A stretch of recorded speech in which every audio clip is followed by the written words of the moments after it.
ಎಂಟು ಬಾರಿ ಬೆಂಗಳೂರು ನಗರದಲ್ಲಿ ಶಾಸಕನಾಗಿ ಜಯನಗರ ಮತ್ತು BTM ವಿಧಾನಸಭಾ ಕ್ಷೇತ್ರದಲ್ಲಿ ಶಾಸಕನಾಗಿ ಗೆದ್ದಿದ್ದೇನೆ.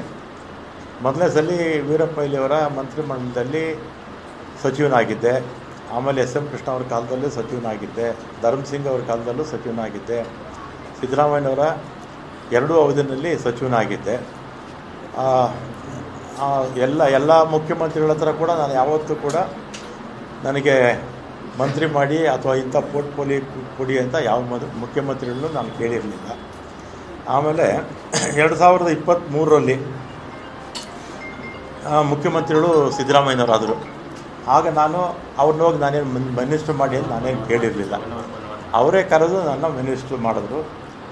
ಆಮೇಲೆ 20ನೇ ತಾರೀಕು ಪ್ರಮಾಣ ವಚನ ಆಯಿತು. 23ನೇ ತಾರೀಕು ಸುರೇಶ್, ನಮ್ಮ ಬೈರತಿ ಸುರೇಶ್ ಈಗ ಮಂತ್ರಿಗಳಾಗಿದ್ದಾರೆ, ಅವರು ಫೋನ್ ಮಾಡಿ ಮುಖ್ಯಮಂತ್ರಿಗಳು ಮಾತಾಡಬೇಕಂತೆ ಬನ್ನಿ ಅಂದರು. ಕನ್ನಿಂಗ್ಹ್ಯಾಮ್ ರೋಡ್ಗೆ ಹೋದೆ. ಅಲ್ಲಿ ಮೇಲ್ಗಡೆ ಯಾರೋ ಇದ್ದರು, ಸೆಲ್ಲರಲ್ಲೇ ಪಾರ್ಕಿಂಗಲ್ಲಿ ನಾನು ಸುರೇಶ್ ಮಾತಾಡಿದ್ವಿ. ಏನು ಕರೆದಿದ್ದೇನು ಅಂತ ಕೇಳಿದೆ. ಅದಕ್ಕೆ ನಿಮಗೆ ಬೆಂಗಳೂರು ಪೋರ್ಟ್ಫೋಲಿಯೋ ಕೊಡ್ತೀನಿ ಅಂತ ಹೇಳಿದರು. ಅಷ್ಟೇ ತಾನೇ ಫೋನಲ್ಲಿ ಹೇಳಿದರೆ ಸಾಕಾಗಿತ್ತು, ಇದಕ್ಕೆ ಯಾಕೆ ಕರೆದ್ರಿ ಅಂತೇಳಿ ನಾನು ಸಿದ್ದರಾಮಯ್ಯ ಅವ್ರನ್ನ ಭೇಟಿನೂ ಮಾಡಲಿಲ್ಲ. ಅವರು ಬೆಂಗಳೂರು ಪೋರ್ಟ್ಫೋಲಿಯೋ ಕೊಡ್ತೀನಿ ಅಂತ ನಾನು ಬಂದುಬಿಟ್ಟು ನಾನೇನು ಕೇಳಿರಲಿಲ್ಲ. ಪೋರ್ಟ್ಫೋಲಿಯೋ ಕೊಡಿ ಅಂತ ನಾನು ಸಿದ್ದರಾಮಯ್ಯನವ್ರನ್ನೂ ಕೇಳಲಿಲ್ಲ. ಅವರೇ ವಾಲಂಟಿಯರ್ ಆಗಿ ಕೊಡ್ತೀನಿ ಅಂತ ಹೇಳಿದರು. ಆಮೇಲೆ 25ಕ್ಕೆ ಅನೌನ್ಸ್ ಆಯಿತು ಪೋರ್ಟ್ಫೋಲಿಯೋ. ನನ್ನದು ಮತ್ತೆ ಟ್ರಾನ್ಸ್ಪೋರ್ಟ್ಗೆ ಹಾಕ್ಬಿಟ್ಟಿದ್ರು. ಆಮೇಲೆ ನಾನು ಫೋನ್ ಮಾಡಿದೆ, ಸುರೇಶ್ಗೆ ಫೋನ್ ಮಾಡಿದೆ. ಅವರಿಬ್ಬರು ಜೊತೆಯಲ್ಲೇ ಕಾರಲ್ಲಿ ಹೋಗ್ತಾಯಿದ್ರು. ಯಾಕೆ ಈಗ ಆಯಿತು ಅಂತ ಹೇಳಿದೆ. ಇದು ಬೇರೆ ಬೇರೆ ಕಾರಣಗಳಿದೆ, ಇದು ಬದಲಾವಣೆ ಆಗೋಯಿತು ಅಂತ ಹೇಳಿದರು.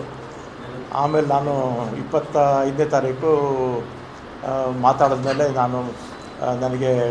ನಾನೇನು ಕೇಳಿರಲಿಲ್ಲ, ಏನು ಇಂಥ ಇಲಾಖೆ ಬೇಕು ಅಂತ ನಾನು ಕೇಳಿರಲಿಲ್ಲ. ಅವರೇ ಕರೆದು ಕೊಡ್ತೀನಿ ಅಂತ ಹೇಳಿದರು. ಆಮೇಲೆ ನಾನು ಬೇಡ, ನನ್ನ ಮಂತ್ರಿಮಂಡಲದಲ್ಲಿ ಇರೋದಿಲ್ಲ ಅಂತ ನಾನು ಹೇಳಿದೆ. ಆಮೇಲೆ ನಮ್ಮ ಈಗಿನ ಮುಖ್ಯಮಂತ್ರಿಗಳು ಯಾರು, ನಮ್ಮ ಶಿವಕುಮಾರ್ ಅವರು ಮತ್ತು ಅವರ ಸಹೋದರ DK ಸುರೇಶು, ಇವರೆಲ್ಲ ನಮ್ಮ ಮನೆಗೆ ಬಂದು 2.5 ವರ್ಷ ಆದಮೇಲೆ ನಾನೇ ಚೀಫ್ ಮಿನಿಸ್ಟರ್ ಆಗ್ತೀನಿ, ಆಗ ನಿನಗೆ ಈ ಪೋರ್ಟ್ಫೋಲಿಯೋ ಬಿಟ್ಕೊಡ್ತೀನಪ್ಪ ಅಂತ. ನಾನು ಸಾಯಂಕಾಲ 4 ಗಂಟೆವರೆಗೂ ಇದ್ದರು ನಮ್ಮ ಮನೇಲಿ, ಅಲ್ವೇನಪ್ಪ? ಸಂಜೆ 4 ಗಂಟೆವರೆಗೂ ನಮ್ಮ ಮನೇಲಿ ಇದ್ದರು. ನೀವು ಮಾಧ್ಯಮದವರೆಲ್ಲ ಇದ್ದೀರ ಅವತ್ತು.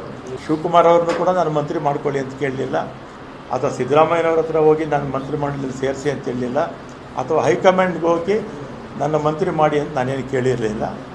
ಮಾಡಿದ್ದಾರೆ, ಸಂತೋಷ. ಮತ್ತು ಅವತ್ತೇ ಶಿವಕುಮಾರ್ ಬೆಂಗಳೂರು ಪೋರ್ಟ್ಫೋಲಿಯೋ ನಿನಗೆ ಕೊಡ್ತೀನಪ್ಪ ಅಂತ ಹೇಳಿದರು. ಆಯಿತು ಅಂತ ಬಂದೆ. ನಾನು ಅದನ್ನು ಕೇಳಿರಲಿಲ್ಲ, ಅವ್ರಿಗೆ ಅದನ್ನು ಕೇಳಲಿಲ್ಲ. ಅವರೇ ವಾಲಂಟಿಯರಾಗಿ ಹೇಳಿದರು. ಆಮೇಲೆ ನೋಡಿದ್ರೆ ಈಗ ಜಲಸಂಪನ್ಮೂಲ ಕೊಟ್ಟಿದ್ದಾರೆ. ನಾನು 2 ಬಾರಿ ಕೂಡ ಅವರೇ ಕರೆದು ಕೊಡ್ತೀವಿ ಅಂತೇಳಿ ಆಮೇಲೆ ಬೇರೆಯವ್ರಿಗೆ ಆಯಿತು. ಅದಕ್ಕೆ ನನಗೆ ಬೇಸರ ಆಗಿ ಈಗ ಆತ್ಮಸಾಕ್ಷಿ ವಿರುದ್ಧವಾಗಿ ಕೆಲಸ ಮಾಡೋಕ್ಕಾಗ್ತಿಲ್ಲ ಅಂಥೇಳಿ ಇವತ್ತು ನಾನು ರಾಜೀನಾಮೆ ಕೊಡ್ತಾಯಿದ್ದೀನಿ ಅಷ್ಟೇ. ಆಮೇಲೆ ಕಾಂಗ್ರೆಸ್ ಪಕ್ಷದಲ್ಲೇ ಇರ್ತೀನಿ, ಕಾಂಗ್ರೆಸ್ ಶಾಸಕನಾಗಿ ಮುಂದುವರಿತೀನಿ, ಅದರಲ್ಲೇನು ಎರಡನೇ ಮಾತಿಲ್ಲ. If this resonated with you, follow News Trail for similar content.